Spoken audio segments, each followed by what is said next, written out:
저희가 주님을 기대하는 마음으로 이 자리에 나왔습니다. 저희 안에 하나님께서 살아계시며 우리 삶 가운데 함께 하시는 분이심을 믿는 믿음으로 이 자리에 나왔습니다. 내가 그 믿음으로 이 자리에 나왔다는 사실을 먼저 기억하게 하여 주옵소서. 내가 다른 이유 때문에 여기 있는 것이 아니라 바로 그 하나님의 신뢰하기 때문에 이곳에 있다는 걸 내가 기억하게 하여 주옵소서. 그 기억을 가지고 그 믿음을 가지고 주 앞에 예배하면서 오니 우리 한 사람 한 사람 가운데 찾아오셔서 그 예배의 은혜가 있게 하시고 그 예배의 은혜로 말미암아 하나님 앞에 다가서며 하나님으로 힘을 얻으며 하나님으로 변화된 우리가 될 수 있도록 우리를 축복하여 주옵소서. 우리의 다친 마음과 모난 마음 주님의 은혜로 다시 한번 변화되기를 소원하고 그렇게 하나님의 사람으로 다시 한번 세워지는 그 한 걸음 여기를 소원하오니 아버지 이 시간을 축복하여 주옵소서. 감사드리며 살아계신 예수님의 이름으로 기도합니다. 아멘.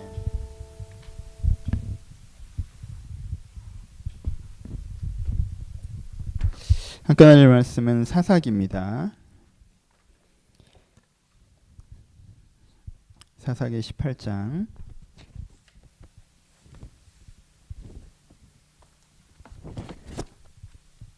사사기 18장 원래 7절에서 31절 말씀 전체인데요. 다 읽진 않고요. 일단 24절에서부터 29절 말씀까지 읽겠습니다. 24절에서 29절 24절에서 29절 한 절씩 교독합니다. 자, 24절 읽습니다. 미가가 이르되 내가 만든 신들과 제사장을 빼앗아 갔으니 이제 내가 오히려 남은 것이 무엇이냐 너희가 어찌하여 나더러 무슨 일이 있느냐 하는지라. 단이 그에게 이르되 내 목소리를 우리에게 들리게 하지 말라. 노한 자들이 너를 쳐서 내 생명과 내 가족의 생명을 잃게 할까 하노라 하고 단 자손이 자기에게를 간지라. 미가가 단 자손이 자기보다 강한 것을 보고 돌이켜 집으로 돌아갔더라. 단 자손이 미가가 만든 것과 그 제사장을 취하여 라이스에 이르러 한가하고 걱정 없이 사는 백성을 만나 칼날로 그들을 치며 그 성을 불사르되 그들을 권할 자가 없었으니 그 성읍은 베드르홉 가까운 골짜기에 있어서 시돈과 거리가 멀고 상종하는 사람도 없었음이더라. 단 자손이 성읍을 세우고 거기에 거주하면서 이스라엘에게서 떠난 그들의 조상 단의 이름을 따라 그 성읍을 단이라 하였니라. 그 본성의 이름은 라이스였더라. 아멘. 예, 오늘은 하나의 스토리에 이어져 있었던 17장, 18장에 있는 미가 가족과 단의 이야기의 마지막으로 단에 대해서 생각을 하면서 은혜를 나누어 보려고 합니다. 단지파를 다시 한번 생각해 볼까요? 단은 위대한 지파였습니다. 이스라엘에 4대 지파가 있다면 그 중에 하나가 단이라고 얘기할 수 있습니다. 우리가 민수기에서 보았던 것처럼 성막이 가운데 있으면 그 동서를 담당했던 게 에브라임과 유다였습니다. 에브라임이 누구의 지파입니까? 요셉의 지파입니다. 그렇죠? 유다는 아시는 바 같이 홀이 유다에서 떠나지 않으며라는 그 유다입니다. 남쪽은 누가 담당합니까? 루벤이 담당했습니다. 루벤은 실제 장자 지파였습니다. 야곱의 첫째 아들은 루벤입니다. 그리고 북쪽을 담당했던 지파가 무엇입니까? 단이었습니다. 단의 위상이 느껴지십니까? 하나님의 영적 자손으로 장자로 세워졌던 요셉의 에브라임과 그리고 영적 장자로 세운 유다와 그리고 실제 장자였던 루벤이 동서남북에서 세 군데를 담당하고 있는데 그 나머지 한 군데 북방의 주력으로 담당하고 있었던 것이 다른 지파를 이끌고 영솔하며 담당하고 있었던 것이 단지파입니다. 그러니까 단은 이스라엘 4대 지파 중에 하나였습니다. 출발만 그랬던 것이 아닙니다. 여러분 이스라엘 역사와 지파의 역사를 같이 보셔야 되는 부분이 있는 게 12지파가 합쳐서 같이 일을 했던 거 아닙니까? 12지파가 합쳐서 요단강을 건넜고 12지파가 합쳐서 여리고를 무너뜨렸고 12지파가 합쳐서 길앗 전투에서 승리하고 또 멜롬 전투에서 승리한 것입니다. 그렇죠? 그러니까 이 단지파가 무엇을 했다는 거예요? 그렇게 하나님 앞에서 4대 지파로 부름받은 이 단지파는요. 광야의 훈련을 마무리한 이후에 어떻게 했죠? 요단강을 건넜고요. 요단을 건넌 이후에 여리고를 무너뜨렸고요. 여리고를 무너뜨린 이후에 남쪽 지역의 연합군과 싸워서 승전하고 북쪽 지역의 연합군과 승전하는 모든 그 승전의 과정 가운데 다 함께 했던 것이 다 함께 주도했던 것이 바로 단 지파였습니다. 얼마나 위대한 지파입니까? 그렇죠? 그리고 이미 설교 시간에 예전에 여리고 여호수아를 하면서 이야기했던 것처럼 그 와중에 조금은 좀 이들 가운데 서운한 섭섭한 일이 벌어집니다. 무슨 일이라고 표현했어요? 지파를 땅을 분배하는 일들이 있었습니다. 제비를 뽑았는데 단이 어디에 걸렸습니까? 가장 북쪽의 땅에 걸렸습니다. 여러분 위치상 북쪽뿐만 아니라 이제는 실제 성막 중심으로 북쪽만 아니라 이제 실제 땅을 북쪽을 점령해야 되는 지역이에요. 북쪽 지역은 어떤 지역이었습니까? 여러분, 우리가 연합군들이 남쪽 연합군을 첫 번째 깨뜨렸고요. 여호수아를 기억해 보십시오. 북쪽에 연합군이 조성돼서 남쪽으로 쳐내려온 거예요. 그걸 이 이스라엘이 쫓아 올라가서 무너뜨린 것입니다. 그러니까 실제 저쪽 끝에 북쪽 지역이라는 건 전쟁의 영향을 거의 안 받았다는 거예요. 그렇죠? 이 전쟁터가 되었던 중앙 영역에서는요, 승전과 동시에 군소 성읍까지 막 우리 쫓아가서 다 멸망시킨 부분이 있잖아요. 근데 저쪽은요, 몇 명이 차출돼서 파병이 됐던 것이지 본토의 영향은 없었단 말이에요. 그 본토는 어떤 땅에? 완전히 산지 지역이었어요. 거기는 이스라엘 산 중에서 가장 높은 지역 중에 하나입니다. 그럼 그 지역, 산지 지역에서 골짜기를 차지하고 있잖아요. 그럼 이거는 성을 끼고 공성전을 하는 것과 똑같습니다. 쉽지 않다는 거예요. 그렇죠? 공격하는 쪽이 훨씬 더 어려운 거예요. 수비하는 쪽이 훨씬 더 쉬워요. 그리고 지리를 알고 있는 쪽이 굉장히 유리한 것입니다. 그렇죠? 여러분, 지형이 얼마나 대단하냐면 그때 말씀드렸지만 지금 현대전에서도 아프가니스탄 같은 데 전투를 해도요, 산속으로 들어가면 잡기가 어려워요. 그래서 평지에서는요, 내가 좀 전력이 더 좋으면 쉽게 승리할 수 있지만요, 산지에 들어가면 그렇게 간단한 문제가 아니라는 거예요. 지형적 이점이 있다는 거예요. 그럼 단이 그 땅을 분배받았어요. 그럼 분배받았고 안 갔습니까? 아니에요. 여호수아서를 읽어보시면요, 단이 그 땅을 분배받은 이후에 북쪽으로 떠났습니다. 북쪽으로 이 전쟁을 치르겠다고 나아갔어요. 그리고 초기에 승전을 경험했던 것도 여호수아서에 기록되어져 있습니다. 착한 사람들이죠. 그렇죠? 좋은 사람들이에요. 근데 문제가 생깁니다. 사사기 1장을 한번 볼까요? 사사기 1장에 보시면 후반부에 34절, 1장 34절을 봅시다. 1장 34절.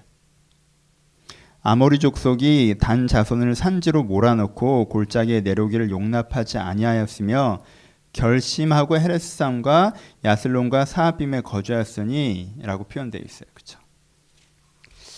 그렇게 밀고 올라갔어요. 단이 하나님을 믿고. 여러분, 이거 되게 착한 거잖아요. 이제 남들은 좀 이제 쉴 때인데 제일 멀리 또 출장을 가야 되죠. 여정을 떠난단 말이에요. 그 여정을 떠날 때 무슨 그래도 기대가 있었겠어요. 그렇잖아요. 하나님이 남들은 끝났는데 내일은 다시 시작해. 그것만으로 스트레스를 받는데 그렇게 인도해서 가시면 뭔가 하나님이 열어주시는 게 있지 않겠나는 기대가 우리 가운데 있지 않습니까? 보통 그렇죠? 화평케 하시지 않겠나? 또 대적들을 여리고를 무너뜨리는 게 좀 손쉽게 무너뜨리는 일이 벌어지지 않겠나라고 생각했더니 갔더니 애들이 어때요?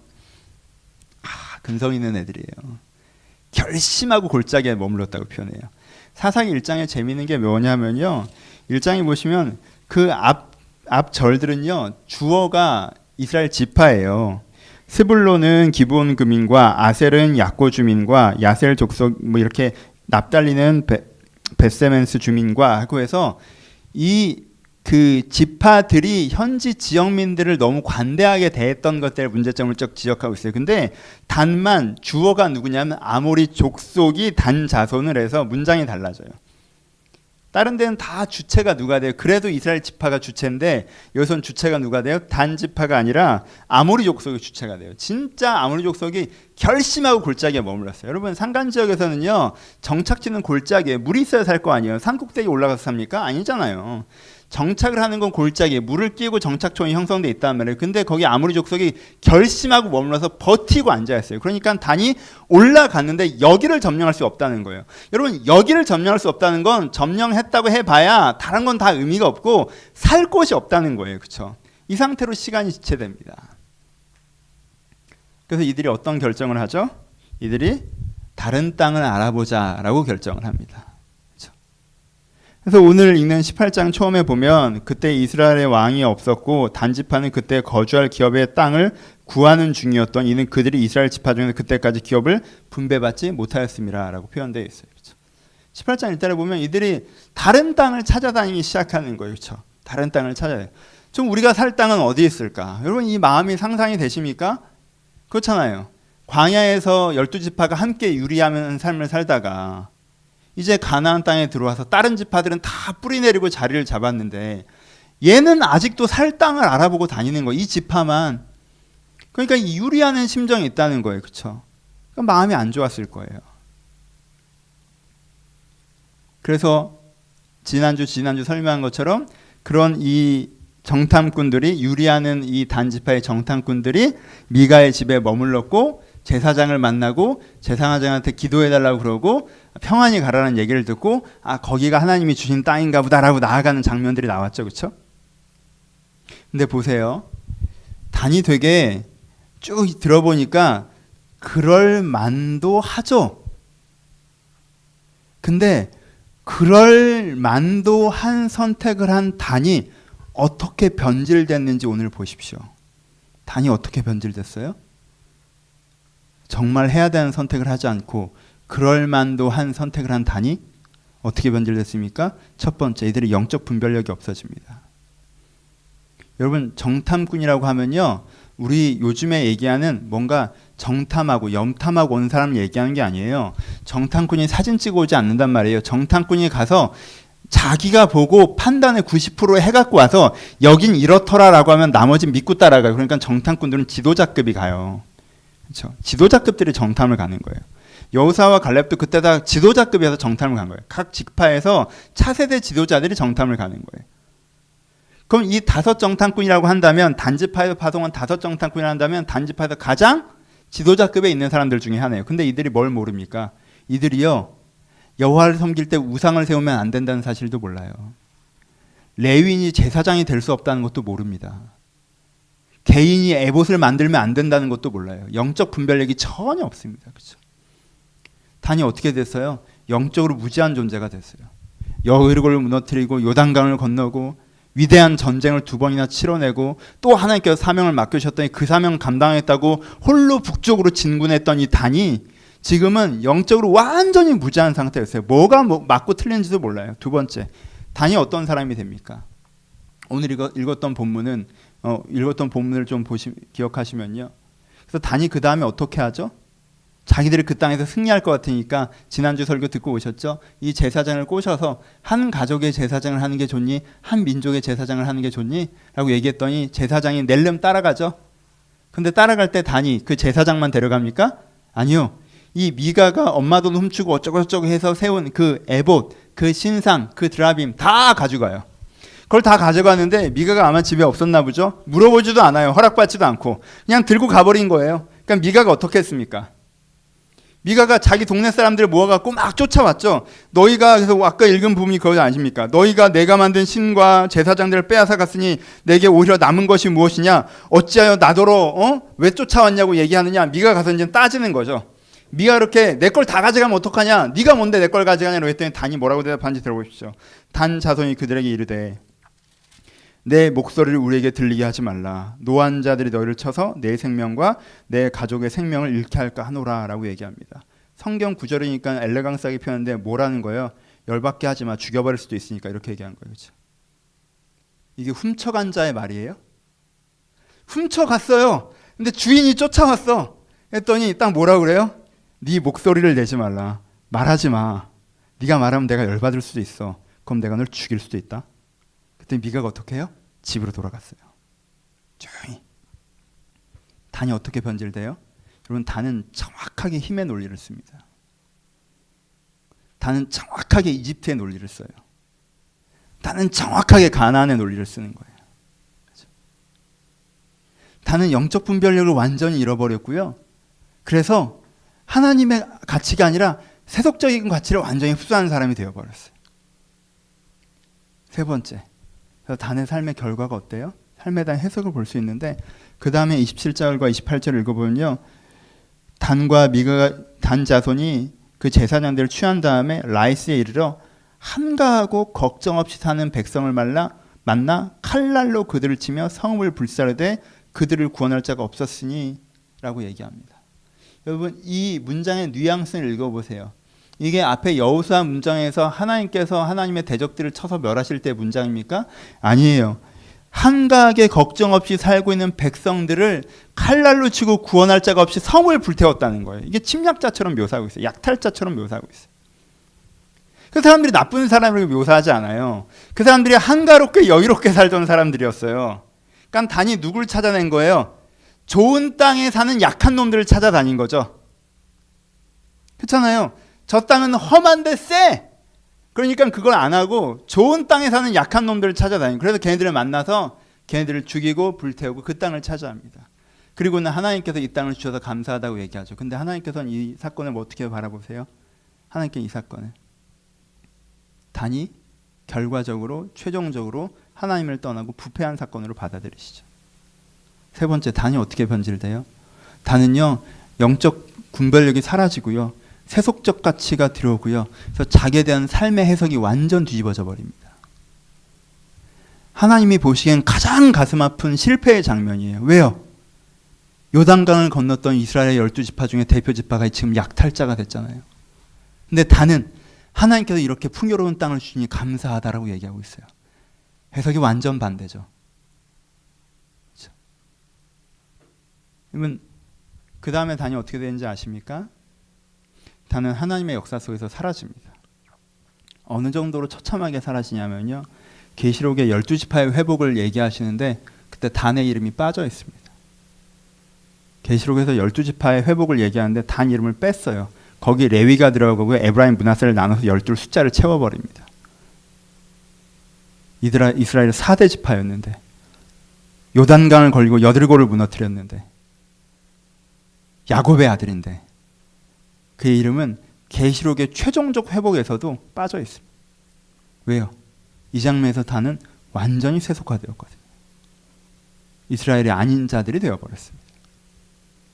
근데 슬픈 건 본인들은 모른다는 거죠. 여전히 자기가 하나님의 사람이라고 생각하고 있어요. 이게 단의 이야기. 성경에 나오는 여러 이야기들이 있지만 단의 이야기는요, 우리가 잘 여러분들이 모르시는, 많이 회자되지 않는 이야기여서 오늘은 스토리라인을 전체로 한번 모아서 들려드렸는데, 성경에 나오는 굉장히 슬픈 이야기 중에 하나예요. 이건 가룟 유다 사건 같은 사건입니다. 위대한 가능성을 갖고 출발했던 개인, 민족, 지파가 어떻게 하나님과 전혀 상관없는 사람들로 몰락했는가에 대한 이야기예요. 그래서 우리는 이 이야기를 두려움으로 들어야 됩니다. 우리가 하나님과 함께 위대한 시작을 했는데, 하나님과 함께 위대한 발걸음을 걸었는데, 내가 하나님의 편이었는데 어떻게 하면 내가 내 자리를 지키지 못하고 하나님의 편에서 떠나버릴 수 있는지 우리는 단을 보면서 경계심을 갖고 들여다보아야 합니다. 사사기 설교는 이런 얘기가 많아요. 근데 다다음 주부터 가시면 제가 또 신앙 좋은 사사들 얘기도 많이 하기 때문에 앞으로 몇 달 동안 이럴 것이다 라는 경계심은 버리셔도 돼요. 오늘이 좀 그런 날이에요. 그러니까 오늘 이렇게 갑시다. 적용해보죠. 단의 문제가 뭐예요? 단은 뭐가 문제입니까? 첫 번째,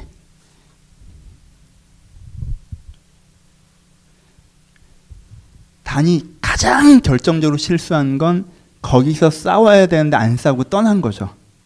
그렇죠? 여러분들은 그 얘기를 들으면 그럴 만도 한다는 생각이 들죠. 그럴 수도 있겠다는 생각이 들죠. 근데 거기서 다 무너진 거예요. 그럴 수 있다는 생각이 들으세요? 왜요? 어떻게 생각하면 그럴 수도 있다는 생각이 들어요? 어떤 경우엔 그게 맞냐 하면요, 어떤 경우엔 그걸 리즈너블 하냐 하면요, 어떤 경우엔 그럴 수도 있게 생각할 수 있냐면요, 이 단이 난민이어서 우리가 잘 먹고 잘 살 수 있는 땅을 찾아다니는데 이 땅은 잘 먹고 잘 살기가 어려우니까 좀 편하게 먹고 살 만한 땅을 찾아가자라는 전제에서는요, 단이 리즈너블한 거예요. 그럼 단이 난민이에요? 하나님께서 이스라엘 백성을 하나님께서 이스라엘 백성을 이집트에서 부르셔서 광야에서 40년 동안 뭐 하셨습니까? 민수기에서 뭐라고 우리가 배웠어요? 40년 동안 광야에서 하나님께서 난민을 군대로 만드셨다고 그러셨죠. 지 먹고 살 거 생각하고 지 편하게 생각하던 난민을 어디 가면 우리가 잘 먹고 잘 살까를 고민했더니 하나님께서 가데스바네에서 그럼 광야로 돌아가라고 얘기하셨죠. 그럴 거면 내가 그 땅을 왜 너희들한테 뺏어줘야 되냐고 얘기하시죠. 쟤들은 잘 먹고 잘 살고 있어서 문제예요. 진리도 없고 가치도 없이 그냥 지들이 잘 먹고 잘 사는 게 문제란 말이에요. 가나안 땅 거민들이. 그래서 하나님께서 그들 가운데 그것이 잘못됐다고 얘기하고 싶으신 거예요. 근데 너희들도 그저 잘 먹고 잘 사는 게 꿈이라면 왜 쟤들 걸 빼서 너희를 주냔 말이에요. 그럼 내가 그냥 깡패인 거지. 그럴 거면 광야로 가라는 거예요. 그럴 거면 이집트로 돌아가라는 거예요. 아니면 다른 땅을 줄고 난 너희들을 떠날 테니까 너희들끼리 잘 먹고 잘 살으라는 거예요. 그때 그들이 하나님을 부여잡고 뭐라고 했습니까? 우리가 난민이 아닙니다. 내가 군대입니다. 우리가 주님을 위해서 싸워서 이 악한 가나안 땅에 하나님의 나라를 세워보겠습니다라고 한 게 이스라엘의 출발이잖아요. 그렇지 않아요? 그들이 왜 싸웠습니까? 그들이 왜 이겼습니까? 그들이 이겼던 가치가 뭐예요? 그들은요, 가나안 땅이 잘못된 땅이었기 때문에 그 땅의 문화와 풍습과 전통을 바꿔내서 좀 더 제대로 된 땅을 세워내겠다고 싸운 거예요. 그것 때문에 피 흘린 거고, 그것 때문에 사람들 죽인 거예요.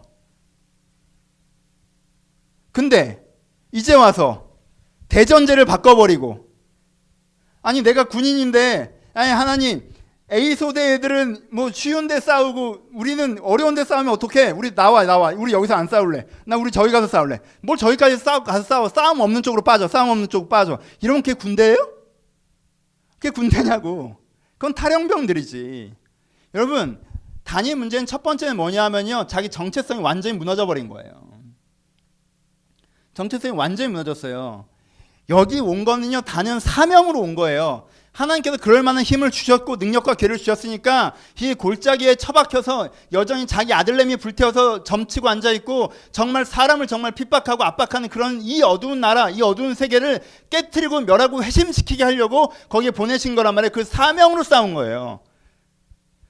걔네들 땅 살만하니까 그 땅 빼줘서 내가 살자고 싸우는 게 아니란 말이에요.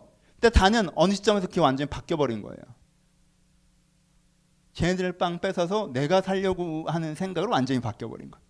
그러니까 그렇게 좋지도 않은 땅이 완전 세네가 있으니까 내가 거기 가서 싸울 이유가 뭐가 있겠어요? 야, 왜 우리가 꼭 여기서 싸워야 돼? 라고 하고 다른 데로 가버리는 거지. 여러분 18장 1절이 얼마나 기가 막힌 구절입니까? 기업을 분배받지 못했다고요? 여호수아서에 분명히 단이 제비를 뽑았고요. 기업을 분배받았어요. 근데 지들이 그게 마음에 안 들었던 거지. 하나님께서 주셨어요. 근데 안 받았다는 거야. 왜? 주신 게 마음에 안 드니까. 단 여기서부터 문제가 생겨요. 왜 이런 문제가 생깁니까? 이유는 간단하죠. 지난주에 설교했던 것처럼. 왜 그랬어요? 왜 그러긴? 먹고 살기 어려서 그랬지. 먹고 살기 어려우니까 먹고 사는 문제에 고민하면서 완전히 매몰돼 버렸죠. 아, 내가 어디 정착해야 되는데, 딴 가족들은 다 정착했는데, 아, 난 정착지가 없네. 아, 난 어느 집에 살까? 뭘 먹을까? 어느 땅에서 농사 지을까? 이 고민하다가 거기에 다 먹어버린 거지. 그게 기준이 돼버린 거지. 그렇죠? 그렇죠? 경건이라는 건 자기를 지쳐 새 속에 물들지 않는 것인데, 먹고 사는 고민하다가 새 속에 완전히 물든 거죠. 그것이 자기의 기준이 된 거죠. 생활이니. 그러니까 이 사람들은 더 이상 군대의 정체성이 남아있지 않은 거죠. 난민의 정체성을 완전히 넘어간 거죠. 정체성이 넘어갔더니 그 다음에 뭐가 무너지겠어요? 내가 정체성이 넘어갔더니 자기의 삶의 태도나 이런 게 완전히 달라지죠. 정체성이 무너지면 맨 처음에 하는 건 뭔 줄 알아요? 사명의 땅에서 도망쳐버리죠. 여기서 버텨야 되는데, 여기서 싸워야 되는데, 여기서 투쟁해야 되는데, 여기서 뭔가 만들어내야 되는데, 그럴 필요가 없죠. 한 문장으로 얘기하면 그래요. 간단히 얘기하면요, 단의 문제를 딱 한 문장으로 얘기하면 이들의 기준이 편한 건 옳은 거고 힘든 건 틀린 거대로 딱 박힌 거예요. 편한 건 옳은 거고 힘든 건 틀린 거예요. 하나님께서 무슨 얘기를 해주셔도 상관없어요. 하나님께서, 여러분들 우리도 약간 그런 이상한 사고방식을 쓰지 않아요?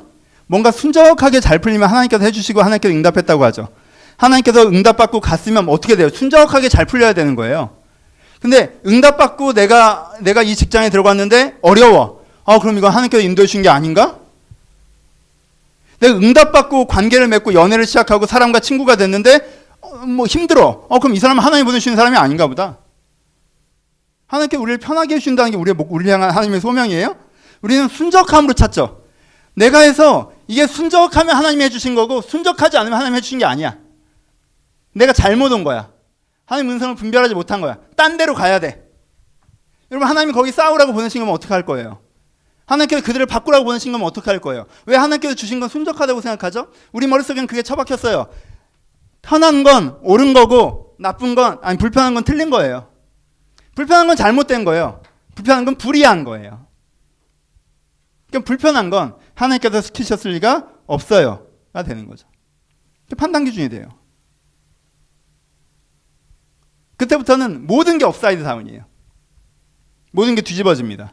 하나님께서는 그 북방 땅을 언약의 땅으로 주셨는데 다는 아니에요. 전 땅을 받은 적이 없어요. 하나님께서는 이 땅을 주신 적이 없는데 하나님 감사합니다. 이 땅을 저에게 주셔서. 하나님께서는 지금 이들을 이들은 지금 하나님과 상관없이 변했는데 제가 뭐가 변해요? 전 여전히 하나님을 사랑하는 걸요. 하나님은 이들이 여기서 실패했다고 얘기하는데 하나님 이런 성공을 주셔서 감사합니다라고 얘기해요. 모든 게 거꾸로예요. 이건 무슨 대화를 하는 건지 모르겠어요. 기괴해지죠. 왜요? 자기 스스로 굉장히 신념을 갖고 있으니까. 편하면 옳은 거고 힘들면 틀린 거라는. 편하면 옳은 거고 힘든 건 틀린 거예요. 이것도 정의예요. 하나님은 살아계시고 나를 사랑하세요. 이것도 정의예요. 이거 두 개가 섞으면 어떻게 돼요? 하나님께서 나를 편안하게 행복하게 해주시겠죠가 되는 거죠. 하여튼 다는 그랬어요. 이것을 뭐라고 그래요? 자기기만이라고 합니다. 봅시다. 다는 세속에 물들었어요. 그럼 뭐가 바뀌어요? 자기 가운데 정체성이 바뀌죠. 정체성이 바뀌니까 뭐가 바뀌어요? 가치 판단 기준이 바뀌죠. 가치 판단 기준이 바뀌니까 어떻게 돼요? 자기가 버텨야 되는 삶에서 퇴각하죠. 자기가 버텨야 되는 삶에서 퇴각하고 다른 삶을 살기 시작하니까 어떻게 돼요? 다른 유형의 사람이 되죠. 하지만 마지막으로 여전히 자기는 그렇지 않다라고 생각하죠. 여러분, 성경에 어두움의 시대라고 불렀던 시대 중에 타락했던 자들 중에 자기가 하나님을 떠났다고 고백했던 자가 누가 있습니까? 지금의 단이 하나님을 떠났다고 고백합니까? 이 예수님 시대의 바리새인들 하나님을 떠났다고 고백합니까? 지금 모두가 중세의 어둠 천년이라고 하는데 그 천년의 기독교인들 하나님을 떠났다고 고백합니까? 여러분, 영적 무지의 끝은 자기기만이에요. 하나님을 떠난다고 얘기하고 떠나는 사람 없어요. 다 여전히 하나님께 속해 있다라고 얘기하죠. 하여튼 다는 그랬어요. 우리도 그런 단의 문제가 있습니다. 사사기 때 유기했던 사고방식이 지금도 우리 가운데 유행합니다. 어떤 거? 세속에 물들지 않아야 되는데 세속에 물드는 거죠. 여러분, 상황이 압도된다, 상황에 물든다라고 생각하면 여러분들은 먹고 살기 어려울 때 그렇다고 자꾸 착각하시는 건데, 우리 가운데 있는 단의 모습을 한번 생각해 봅시다. 우리 가운데 자꾸 우리가 먹고 살기 어려울 때 그렇다고 하는데, 여러분, 이집트에서가 훨씬 먹고 살기 어려웠죠. 이집트에서 훨씬 먹고 살기 어려울 때 이들이 세속에 물듭니까? 상황에 압도됩니까? 그러지 않아요. 여러분, 이집트에 있는 사람들은요, 정말 먹고 살기 어려운 사람들은요, 상황에 압도되지 않고 정말 먹고 살기 어려운 사람은 철학적 생각을 하기 시작합니다. 원래 그래요. 세상이 이렇게 돌아가는 게 맞나? 정말 먹고 살기 어려우면 먹을 것도 없고 할 것도 없기 때문에 그런 생각을 하기 시작해요. 그렇죠? 이건 광야에서 먹고 살기 어려웠어요. 지금 먹고 살기 어려워요. 광야에서 먹고 살기가 훨씬 어려웠어요. 험불하게 먹고 다 똑같이 먹었단 말이에요. 그때는 그런 일들이 안 생겨요. 삶에 압도되지 않아요. 여러분, 언제 사람이 먹고 사는 문제에 압도되는 줄 알아요? 나보다 3-4명은 확 정착했어. 지금 에브라임은 너무 좋아. 완전 잘 됐어. 쟤네는 너무 안 돼. 쟤네는 너무 힘들어. 근데 내가 그 어설픈 사이에 어중하게 껴있어. 난 빨리 저렇게 되고 싶어. 여러분, 이때 환경이 압도되는 거예요. 다 같이 만나 먹을 때 누가 환경이 압도됩니까? 환경이 압도 안 돼요. 언제 이 시절이 끝나 우리가 하나님의 의미와 사명으로 싸울까 그렇게 생각하지. 이집트에서 완전 매달려서 이집트에 완전 이렇게 처박혔을 때 그때 하나님을 찾고 하나님을 부르지 누가 그때 환경이 압도됩니까? 여러분, 환경이 압도되는 사람은요, 어느 정도는 환경에 마음에 드는 부분이 있어야 환경이 압도돼요. 환경이 완전히 마음에 안 드는 사람은 환경이 압도되지 않아요. 가치적 생각을 하기 시작하지. 어떤 사람이 세속에 물드는 줄 알아요? 어떤 사람이 환경에 압도되는 줄 알아요? 나보다 잘 나가는 사람들과 나보다 못 나가는 사람들 사이에 껴서 나도 잘 나고 싶은 강박이 생길 때 사람은 환경에 압도돼요. 걔들이 하나님을 떠나는 거예요. 역사가 언제 무너집니까? 딱 그때 무너져요. 기독교가 극단적인 탄압으로 없어질 때 있습니까? 아니요. 기독교는요, 미지근할 때 망해요. 여러분, 원래 음식은 차갑게 되거나 뜨겁게 두면 안 상해요. 음식은 어정쩡하게 두면 상하는 거예요. 영혼도 마찬가지예요. 영혼도 아주 차갑거나 아주 뜨거우면 안 상해요. 영혼도 어정쩡한 데 갖다 놓으면 웬만큼 살만한데 정말 잘 살기에는 못하고 이 웬만한 상황이 불안정해서 잘못하면 저쪽으로 처박힐 수 있다고 생각이 들 때 이 사람은요, 여기에 완전 매몰됩니다. 그러니까 요즘이 사사기락에 닮아있다고 하는 거예요. 여러분, 좀 더 가봅시다. 여러분, 부패한 성적 타락이 기독교를 타락시킨다고요? 여러분, 성적 타락은 기독교 타락의 결과지 기독교 타락의 이유가 아니에요. 대형교회 본당이 현대 한국교회 대형교회가 기독교를 타락시킨다고요? 여러분, 대형교회가 한국교회를 타락시킨 게 아니에요. 제대로 말씀이 선포되지 않아서 한국교회가 타락했다고요? 전 그렇게 생각하지 않습니다. 한국교회가 타락한 이유 뭔지 알아요? 목사 몇 명, 지도자 몇 명이 이 공동체 대단한 하나님의 교회를 타락시킬 수 있습니까? 아니에요. 목회자 문제라고요? 전 그렇게 생각 안 해요. 한국교회 왜 타락한 줄 알아요? 다들 먹고 사는 문제밖에 관심이 없어서 그래요. 기독교 대중이 먹고 사는 문제 압도됐을 때 한국 교회는 타락하는 거예요. 왜요? 역사에서 항상 그랬어요. 결정적인 타락은요, 결정적인 부패는요, 예루살렘 성이 멸망했을 때 벌어지지 않습니다. 이집트에 압제했을 때 벌어지지 않아요. 우리가 인류 국가는 못됐지만 꽤 잘 나가는 369를 쓰게 할 때 이스라엘은 항상 타락했어요.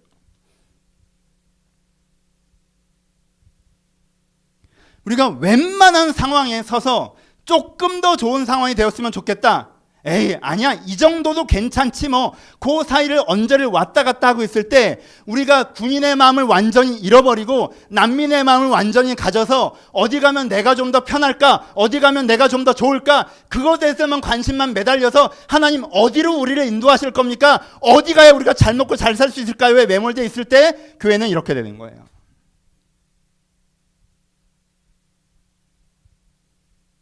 이들의 첫 번째 문제, 우리들의 첫 번째 문제. 그럼 어떻게 되는지 아세요? 두 번째, 어떻게 되긴요. 내가 현실에 매몰돼서 기준이 바뀌고 가치관이 달라지면 두 번째, 싸워야 되는 곳에서 도망가죠. 싸워야 되는 곳에서 도망가요. 잘 돼야 된다고 생각하는 사람은요, 절대 자기가 싸워야 되는 싸움을 싸우지 않습니다. 쉽게 돼야 된다고 생각하지. 어디 가서 탁 내가 노력하지 않는데 확 풀리는 데를 찾아다니죠. 절대 싸우지 않아요. 하나님께서 그 장소를 싸우라고 주셨는지 아닌지 어떻게 알아요 도대체. 근데 이미 내 마음에 이렇게 가치관이기 때문에 힘든 데는 잘못된 데야. 편한 데를 찾아다녀야 돼요. 왜? 그곳이 적과 꿀이 흐르는 땅이고 그곳이 언약의 땅이고 그곳에서 내가 주님의 영접, 주님께서 나를 인도하실 거니까 라고 생각해요. 일단 도망갑니다. 다 버티지 않아요. 여러분, 내가 오랜만에 말씀 좀 읽어보고 기도 좀 하고 은혜 좀 받아보겠다고 하면 여러분들 마음 가운데 뭐가 있어요? 피자마자 뭔가 마음에 큰 감동이 오길 바라죠. 피자마자 감동 오길 바래요. 오랜만에 내가 큰 맘 먹고 기도하러 찾아가서 그럼 가자마자 내가 은혜 오길 바래요. 뭔가 편하게 술술술 풀리길 바란단 말이에요. 그렇게 안 됩니다. 영적 둔감함과 무지함의 시기에 오래 있던 사람이 어떻게 갑자기 그런 은혜를 받겠어요. 내가 정말 내 은혜, 내 인생을 끌고 가는 호흡의 은혜를 받으려면요, 내가 이해되지 않는 말씀을 붙잡고 몸부림쳐야 되고요, 오늘도 귀찮지만 내 몸을 이끌어서 기도의 자리에 나를 갖다 놔야 되고요, 그렇게 하나님 앞에 몸부림칠 때 그 영혼이 바뀌지, 기분 좋을 만큼 하나님 신앙 갖고 인격 바뀐 사람이 도대체 어디 있다는 거예요. 내가 그 싸움을 싸워야 돼요. 거기서 버텨야 되는 거라고요. 그래야지 바뀌어요. 관계적으로도 하나님께서 내 몸에 딱 맞는 사람을 하늘에서 떨어져서 선물을 주길 바라요. 여러분 몸에 딱 맞다는 건 애초에 그렇게 태어나기보다 여러분에게 맞추고 있다는 건 아니에요? 그럼 여러분, 그 사람은 무슨 기도를 잘못했길래 여러분들 잘못 걸려서 평생 이런 데 맞추고 살아야 돼요? 도대체 무슨 죄를 저었길래? 무슨 죄를 졌길래? 그렇게 되는 거예요? 하나님께서 주신 사람인데 지구 못 가야 되는 거예요. 하나님께서 주신 사람인데 노력해야 되는 거예요. 하나님께서 주신 사람인데 맞춰가야 되는 거예요. 쟤도 나 때문에 사람 좀 되고 나도 쟤 때문에 사람 좀 되고 그렇게 성숙해가는 거예요. 너무 마음에 들고 너무 잘 맞고 운명이고 반쪽이고 거짓말하지 말아요. 걔가 너 꼬시려고 쇼하는 거야. 결혼해봐라 어떻게 되는지. 그런 사람이 어디 있습니까? 불가능하지 그게.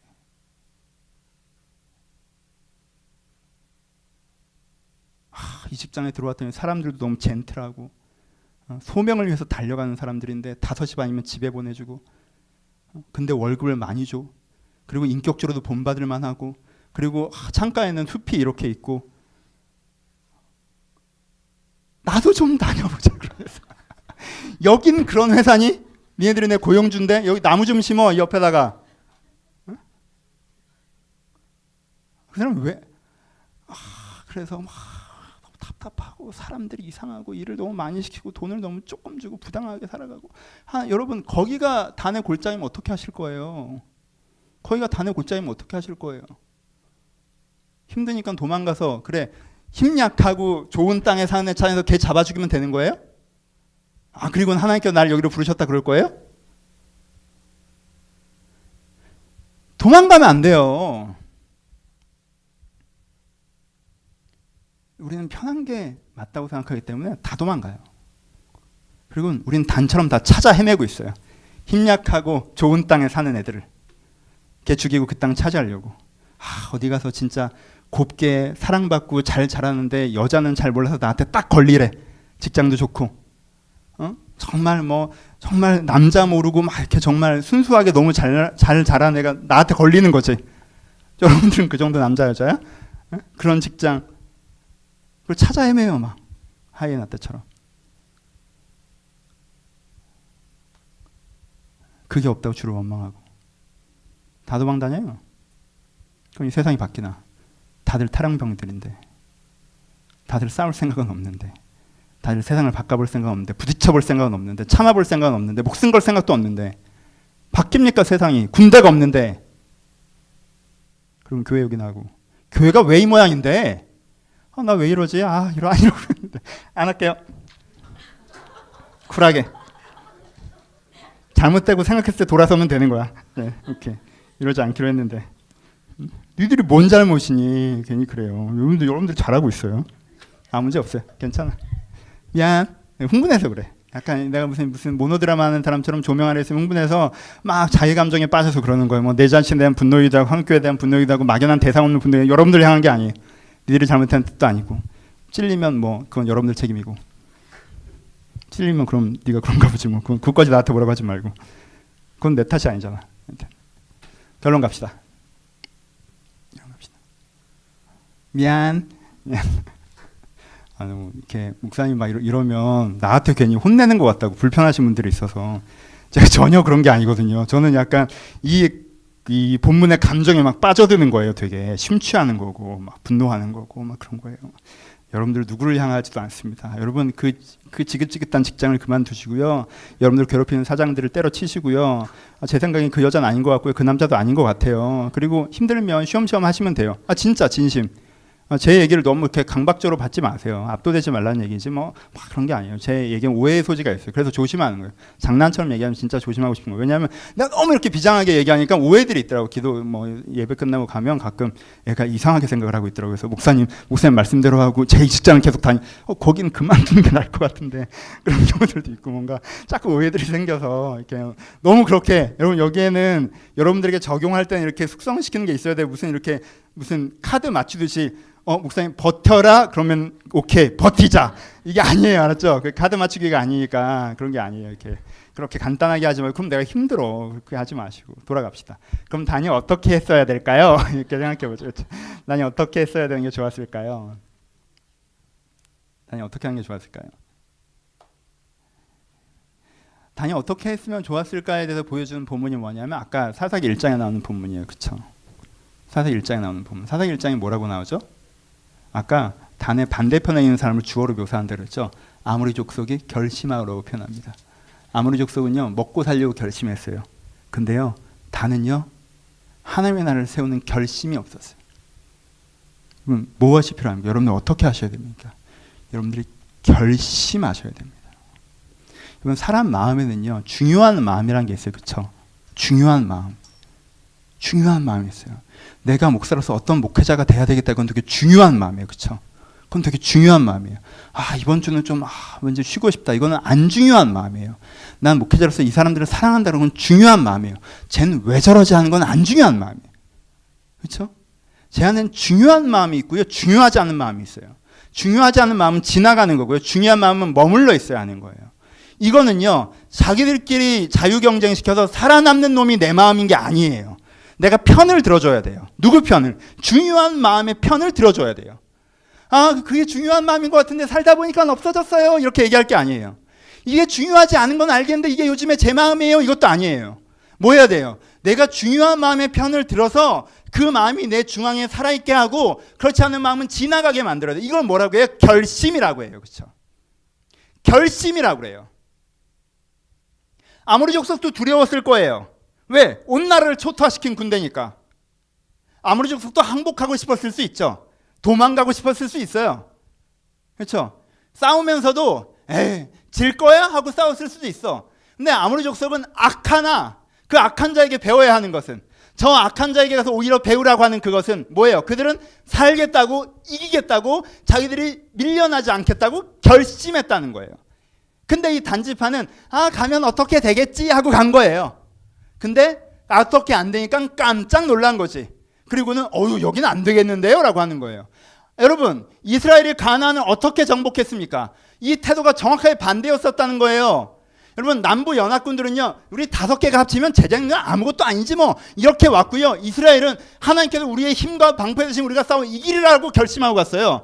북방 하솔의 연합군들은요 이게 우리가 이제 다 모여서 한두 성읍이 아니라 몇십 성이 모여서 밀어붙이면 진짜 이 이스라엘 민족들이라고 하는 건 다 초토화시켜버릴 수 있다. 누가 봐도 그런 전력 차이랐단 말이에요. 우리가 가면 다 이겨라고 내려갔는데 이 이스라엘은 하나님께서 우리의 상대이신 이 땅을 우리에게 주실 것이라고 올라가서 이겼단 말이에요.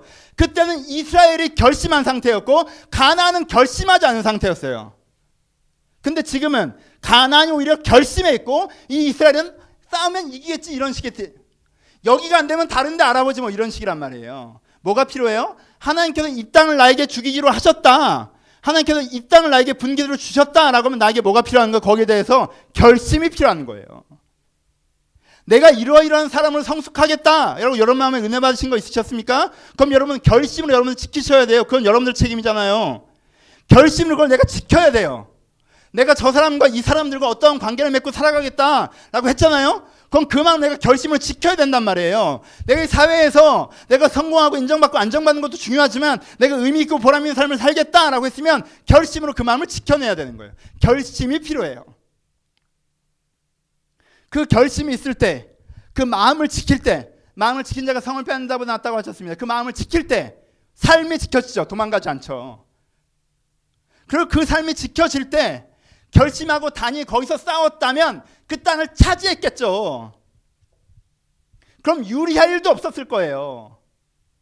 그러니까 내가 결심하고 내가 그 삶의 형태에서 삶의 현장을 지켜내고 그리고 싸워내서 그 땅을 얻어내는 내가 원래 가야 하는 그 과정을 걸어야지 여기서 좌로나 우로나 치우치나 딴 일 한눈을 팔 일이 없다라는 거예요. 여러분 이런 사람들은 저 사람은 다 되는데 왜 난 이러고 있냐, 쟤네들 이기지 못하면 어떻게 두렵네 이런 생각이 원래 안 들어와 버려요. 아예 애초부터 내가 결심이 돼 있으면 내가 정말 하나님께 이걸 나에게 주시기로 하셨구나, 난 그걸 이루어야 내고야 말겠다, 왜 하나님께서 약속하신 것이니까가 결심이 돼 있으면 이게 소망으로 연결되고요, 이게 헌신으로 연결되면서 지금 당장은 어렵고 안 되는 것 같아도 자연스럽게 내가 그 흐름에 서 있으면 두려움도 사라지고 예컨대 비교도 사라지고 하나님과 나만 남고 내 안에 있는 사명의 일정만 남게 된다. 그렇게 내가 인생이 단순해질 때 하나님께서 내 인생에서 주의 일을 이루어 가신다는 거예요.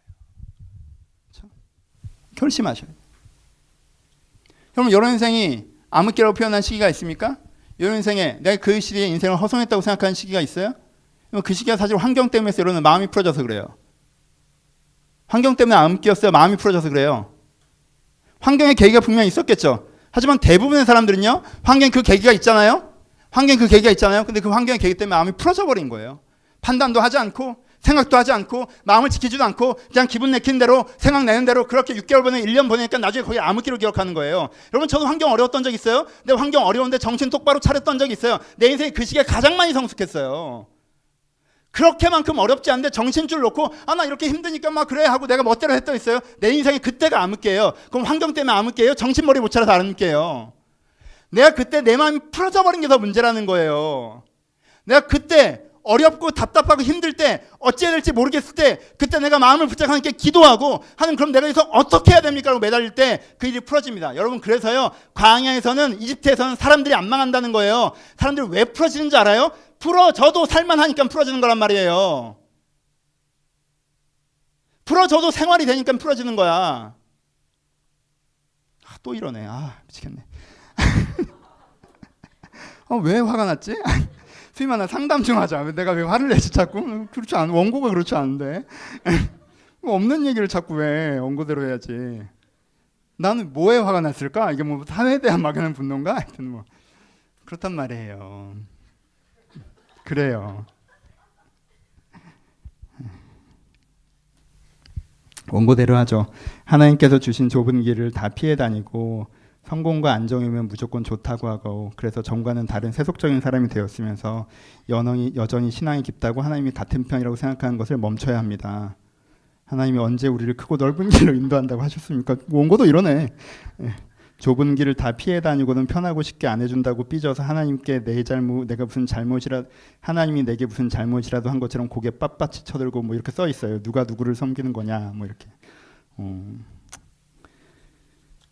다른 부분은 아니었던 것 같은데. 마무리합시다. 계속 화낼 것 같으니까.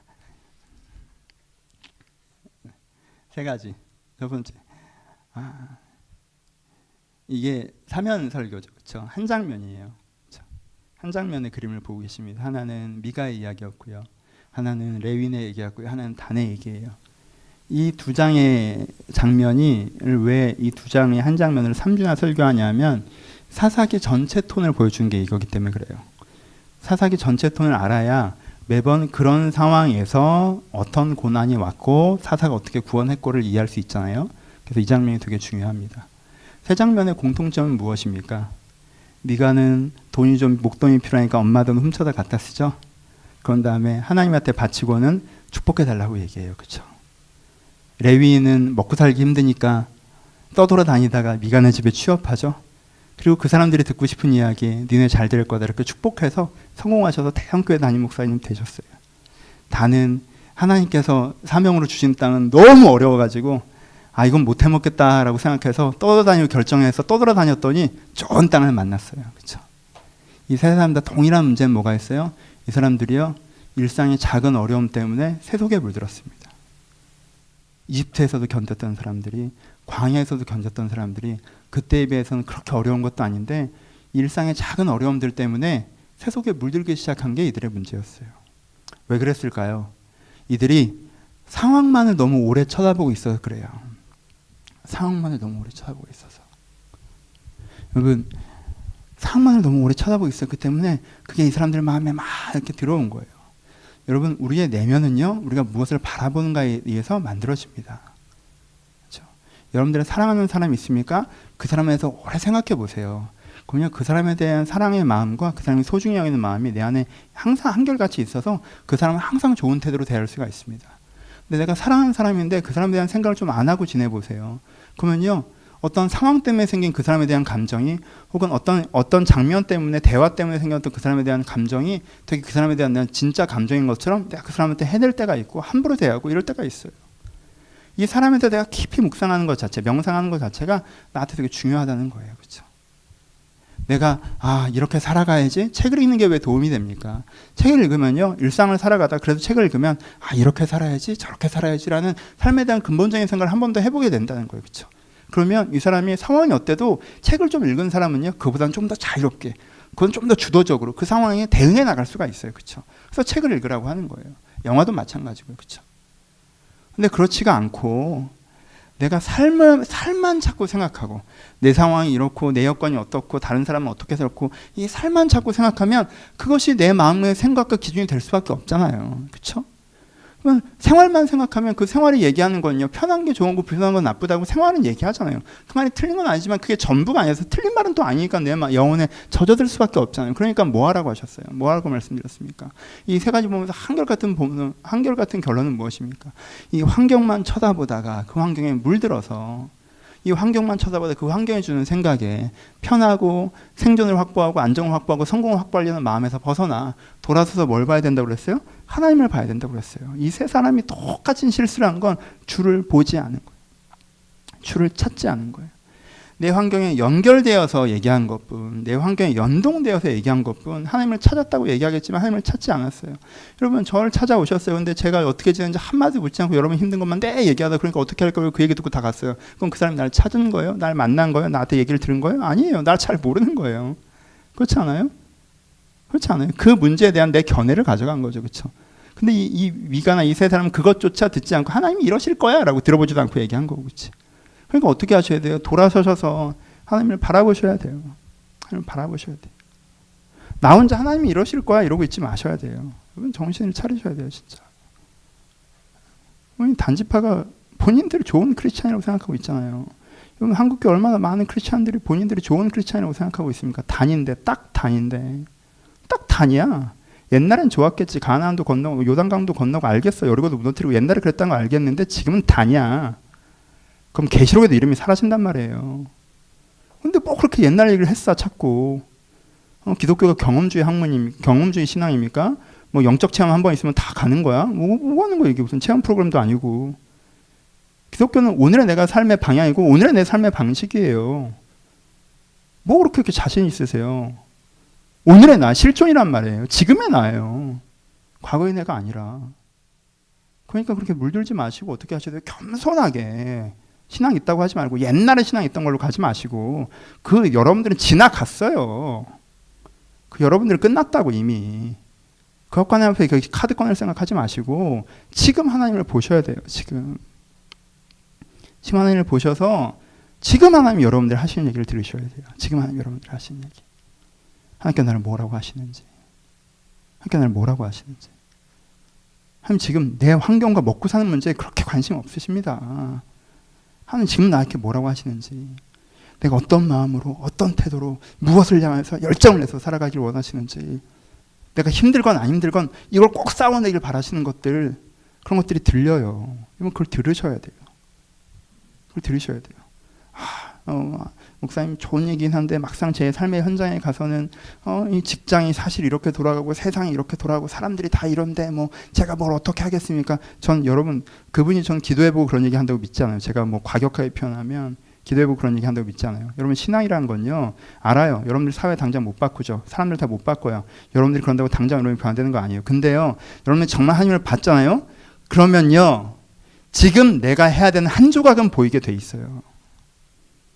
그걸로 직장이 다 안 바뀔 것 같은데 하나님께서 여러분들에게 닥치고 일이나 열심히 하라고 말씀하실 때도 있고요. 하나님께서 여러분들에게 사람들의 따뜻한 마음을 가져라고 말씀하실 수도 있고요. 네가 이 부분에서는 죄책감을 느끼게 하시면서 여기서는 타협하지 말고 이것이라도 그렇게 하라. 이거 하나 그렇게 해서 뭐야 나 다른 것도 이미 다 타협하고 있는데 그런 게 아니라 이거라도 그렇게 해보라고 말씀하시는 것이 있어요. 보시면요 하나님이 전체를 한꺼번에 하라고 하는 게 아니에요. 골짜기로 내려서 단지파에게 골짜기로 내려가서 아모리를 물리치라고 하시는 것처럼 지금 하라고 하시는 그것이 있단 말이에요. 그게 어떤 사람은 단지 아침에 일찍 일어나는 걸 수도 있고요. 어떤 사람은 단지 기도를 시작하는 걸 수도 있고요. 어떤 사람은 단지 이제까지 했던 악한 취미와 습관들을 멈추는 것일 수 있어요. 내가 뭐 사회적으로 제가 어떻게 하오리까 기도했더니 됐고 너는 지금 당장 아침에나 일찍 일어나고 기도나 좀 하라고 말씀하실 수도 있단 말이에요. 근데 그 한 조각을 움켜짚는 거예요. 하나님을 바라보면요 내가 뭐 세상을 받고 결과적으로는 그렇게 되겠지만 나는 과정을 사는 사람이기 때문에 하나님께서 지금 나에게 조명하시는 게 있단 말이에요. 그러면 그 조명하시는 걸 붙잡고 어떻게 해야 돼요? 결심하셔야 돼요. 결심하셔야 돼요. 그러면 그 결심의 마음들이 연결되면서 여러분들 앞에 있는 아모리가 무너지는 거고요. 여러분 앞에 가나안 땅이 열려지는 거고요. 그 골짜기가 여러분들의 땅이 되는 거예요. 다른 편하고 쉽고 좋은 땅을 찾아내는 것이 아니라 그것이 우리 가운데 필요합니다. 말씀 마칩시다. 여러분 기독교는 좁은 길로 들어가라는 기독교입니다. 좁은 길로 들어가라. 멸망으로 인도하는 문은 크고 넓고 찾는 이가 많으나 좁은 길로 가는 자, 좁은 문으로 가는 자, 찾는 이가 적으니. 교회에 많은 사람들이 있지만 누구나 이 구절을 알고 있지만 정말 좁은 문을 찾는 자가 누가 있습니까? 정말 좁은 길을 걷는 자가 얼마나 있습니까? 다 멸망으로 인도하는 그 넓고 큰 길을 걸어가고 있지 않습니까? 안정을, 성공을, 축복을 힘약하고 부유한 땅에 사는 자들이 나의 것이 되게 하달라고 그 길을 걸어가고 있지 않습니까? 그리고는 하나님께 영광을 돌리고 앉아 있고 이 땅을 주님께서 나에게 주셨다고 얘기하고 좁은 문으로 들어가십시오. 거긴 찾는 이가 적습니다. 내가 세상이 어떠하고 하나님께 내게 주신 사명에 따라 이미 세상의 중앙도 아니야 담이 받은 사명 변두리에서 정말 그 변두리 끝에서 다들 이미 승리의 축배를 들고 있는데 나 혼자 남은 전쟁을 감당하는 일을 할지라도 그것이 하나님께서 나에게 주신 사명이고 이것을 통해서 주의 나라가 완성된다니 내가 기쁘게 주의를 감당했습니다라는 마음이 있어야 그 마음이 있어야 내가 주의 군대이며 나를 통해서 세상이 바뀔 거 아닙니까? 좁은 문으로 오셔서 세상이 아니라 주님을 보시고 주님께 받은 사명을 보시고 그 사명으로 오늘의 한 걸음을 걸으시면서 하나님으로 여러분들의 인생을 바꾸어 가시는 여러분들의 세상을 바꾸어 가시는 그래서 내가 숨을 쉬면 세상에 숨을 쉰다는 고백처럼 나무의 숨을 고백처럼 여러분들의 존재가 세상의 축복이 되기를 주님의 이름으로 축원합니다. 같이 기도하시겠습니다. 우리 찬양하실 때 가장 먼저 했던 찬양 정결한 마음 주시옵소서 찬양하도록 하겠습니다.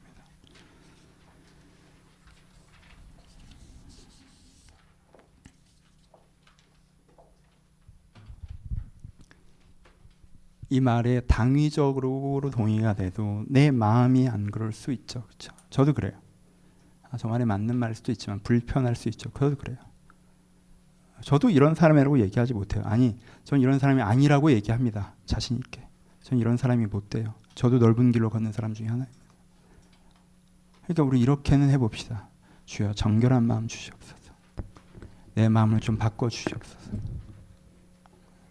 여러분, 자기 기만에만 빠지지 않아도 시작은 해볼 수 있습니다. 아, 내가 지금 하나님을 떠났구나. 하나님과 멀리 있구나. 내가 세속화됐구나.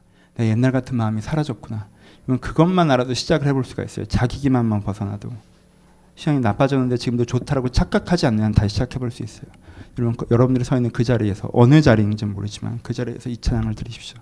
정결한 마음 주시옵소서. 내 마음이 바뀌고 내 생각이 바뀌어 하나님의 마음이 내 안에 더하게 해달라고 기도하는 마음을 먼저 찬양하도록 하겠습니다. 찬양하겠습니다.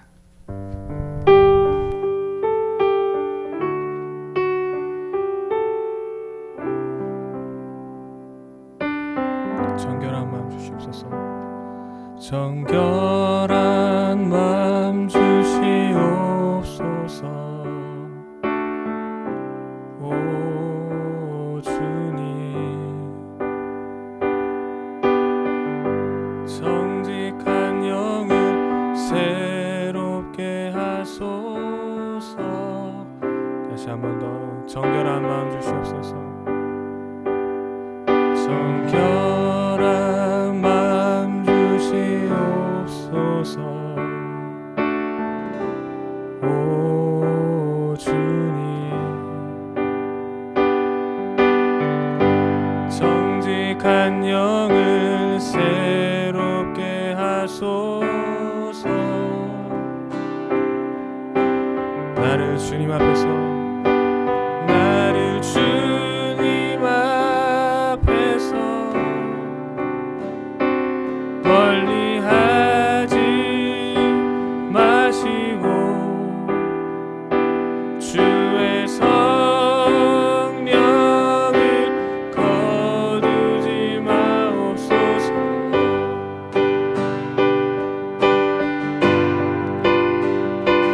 그 구원의 기쁨 다시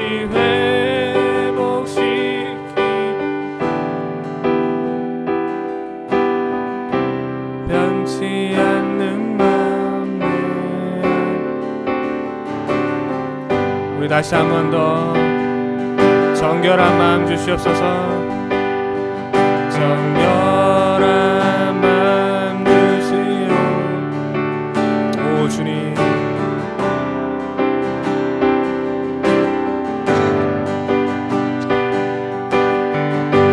정직한 영을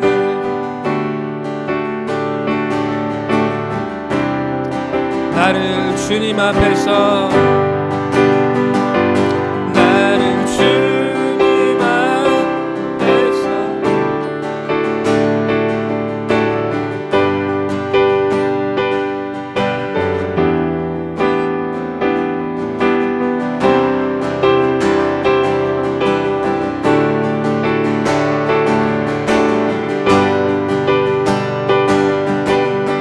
그 구원의 기쁨,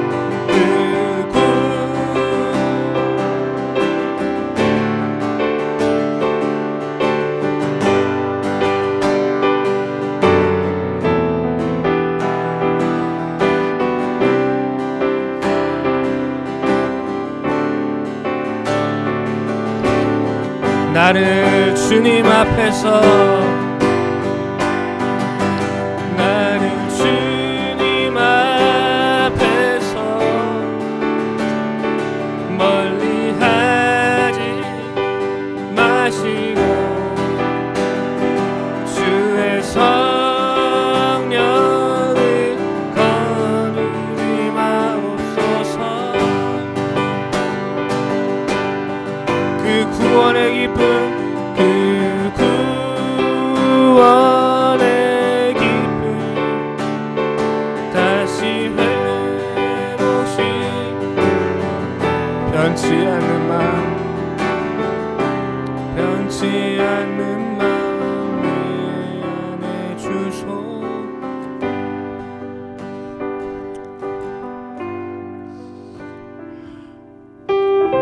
그 구원의 기쁨이 다시 회복되어야 지금 나한테 되게 중요해 보이는 세속적인 것들을 놓을 수가 있습니다. 내가 하나님을 바라보고 하나님께 주신 그 은혜의 기쁨이 회복되어야 내가 지금 되게 중요하다고 붙잡고 있는 것이 전보다 중요하지 않게 가볍게 쉽게 이야기할 거 놓을 수 있습니다.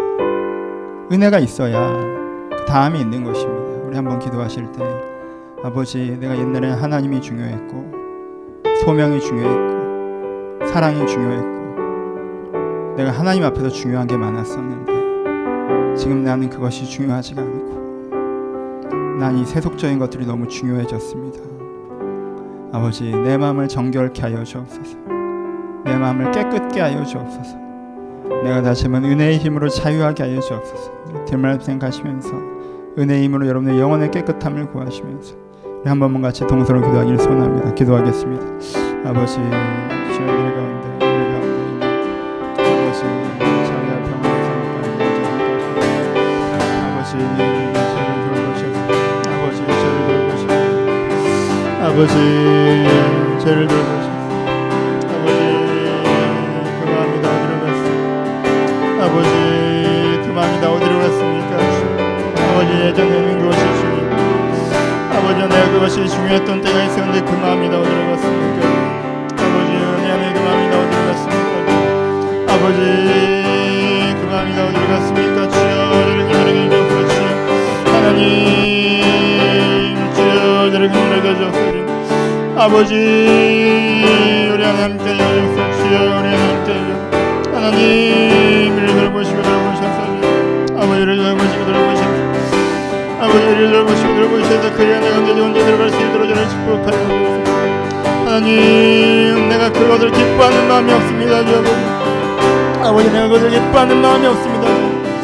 아버지, 우리가 그것을 기뻐하는 마음이 없습니다. 아버지, 주의 나라를 확장하는 기쁨이 내 가운데 없고 아버지, 우리 가운데 하나님의 사랑을 세우는 기쁨이 내 가운데 없습니다. 하나님, 저를 돌보시기 하여서 아버지, 그 기쁨이 우리가 회복될 수 있도록 노력하여 주옵소서. 주님, 그 기쁨이 우리가 회복되게 하여 주옵소서. 아버지, 그 인하의 기쁨이게 하여 주옵소서. 주여, 이 세속적인 것들은 나에게 기쁨인 것이 나에게 끊어져 내리게 하여 주옵소서. 아버지, 세상이 나에게 기쁨이 되지 않게 하시옵고 하나님 나에게 기쁨이 되게 하여 주옵소서. 아버지, 세상이 나에게 기쁨이면 세상이 나에게 너무나 소중한 것이어서 이제 하나님을 내려놓고 있는 우리를 긍휼하게 하시고 아버지, 내가 편한 곳으로 내가 좋은 곳으로 내가 유목민처럼 떠돌아다니며 아버지, 남매처럼 떠들는 내 마음을 내게 긍휼하게 해주셔서 내가 아버지 앞으로 다시 한번 돌아오게 하시고 성령 앞으로 다시 한번 돌아오게 하시고 내가 내 앞으로 다시 한번 돌아올 수 있는 나를 축복하여 주옵소서. 하나님, 우리 가운데 영적 복이 허락되기를 소원하며 영적 복이 허락되기를 소원하며 아버지, 우리 가운데 돌이킴의 은혜가 있기를 소원합니다. 주여, 우리 가운데 돌이킴의 은혜가 있기를 소원합니다. 하나님, 저를 돌아봐 주옵소서. 저를 돌아봐 주옵소서. 저를 돌아봐 주옵소서. 주여, 저를 돌아봐 주옵소서. 아버지, 저를 돌아보시기 함께 하셨소서. 아버지, 제가 그 절개로 저 몸을 남긴 것이 아버지의 마음을 다시 못할 수 있도록 저를 축복하시고 축복하여 주옵소서. 아버지, 하나님, 우리 가운데 돌아보시기를 소원합니다. 우리 안에 돌아봐 믿기를 소원합니다. 주여, 하나님, 우리 안에 돌아봐 믿기를 소원합니다. 주여, 우리 안에 돌아봐 믿기를 소원합니다. 아버지, 우리 안에 돌아봐 믿기를 소원합니다. 저를 돌보셔서 여기서 아버지 앞에 한 걸음 걸어갈 수 있도록 주여, 우리 마음의 복이 일어날 수 있도록 돌보십니다. 하나님, 제 하늘을 내게 받을 수 있도록 아버지, 저를 돌보시고 축복합니다.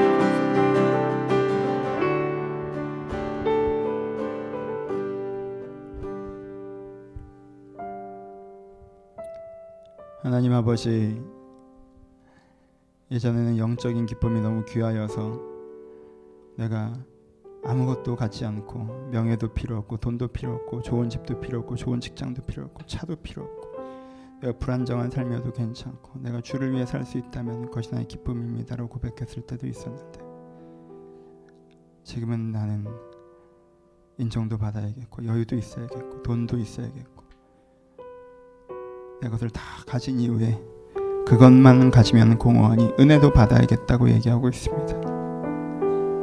아버지, 이것이 충돌되는 것은 아니다. 내 안에 세속에 깊이 빠져있는 이 마음을 회개합니다. 그리고는 청년기에 뭘 몰라서 그런 것이고 세상에 나와봤더니 세상 너무 좋고 행복하고 소중하다고 얘기하는 저의 어리석음을 긍휼히 여기시고 죄인지도 모르고 그것을 자부심 있게 얘기하는 우리를 긍휼히 여기시고 우리가 단처럼 되지 않도록 몸부림치게 하여 주옵소서. 요단강을 건너고 여리고를 무너뜨린 다음에 편안한 땅을 찾아 난민이 되었던 단이 되지 않게 하시고, 여리고를 무너뜨려 요단강을 건넜던 그 마음을 지켜 이 가나안 북부를 점령하고 골짜기를 점령하고 거기도 주님의 나라로 만들어간 하나님의 사람, 하나님의 군대 될 수 있도록 축복하여 주옵소서. 아버지, 이 시대, 이 나라, 이 교회에 주의 나라를 누리고 싶은 사람만 많지 주의 나라를 세우고 싶은 사람이 없고, 주의 나라를 누리고 싶은 사람만 많지 주의 나라를 위해서 싸우고자 하는 사람이 없습니다. 아버지, 우리 가운데 군사의 마음을 주셔서 나를 통해 교회와 세상에서 더 나아지는 보람의 기쁨을 느낄 수 있는 저희들이 될 수 있도록 축복하여 주셔서 저희를 통하여서 세상을 숨을 쉬는, 세상을 좀 더 나은 곳으로 만드는 하나님의 군대 될 수 있도록 한 사람 한 사람을 축복하여 주옵소서. 아버지, 이런 사명의 삶보다 개인의 고민과 염려와 위로가 필요한 자들 때문에 주님께 또한 말씀하셔서 이들의 군대가 군사로 설 때까지 새 힘을 얻는 힘과 위로도 또한 허락하여 주옵소서. 이제 우리 주 예수 그리스도의 은혜와 하나님 아버지의 사랑하심과 성령님의 고통하심이 남미의 삶을 멈추고 군대로 서서 하나님 나라를 세우고자 하는 모든 신명 가운데 이제부터 영원토록 함께 있을지어다. 아멘.